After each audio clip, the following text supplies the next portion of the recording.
जय महाराष्ट्र. मी दामोदर रेंगोले. गेल्या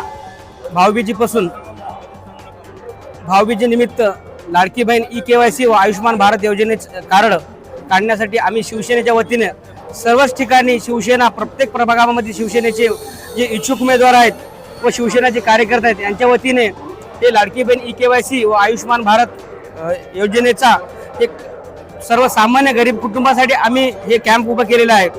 आज प्रभाग क्रमांक 7 या ठिकाणी शिल्पा अतुल मेड यांच्या आयोजनानुसार इथं आपण गोरोबा शाळेच्या समोर आपण कॅम्प घेण्यात आलेला आहे. तरी हा कॅम्प चालू आहे. या महिलांना या कॅम्पची ज्यांना ई-KYC व आयुष्मान भारत कार्ड काढायचं असेल तर आपण सरळ गोरोबा शाळेच्या समोर आपण 5 वाजेपर्यंत हा कॅम्प राहणार आहे. या कॅम्पचा आपण सर्वजण आयुष्य लाभ घ्यावा. धन्यवाद. जय महाराष्ट्र.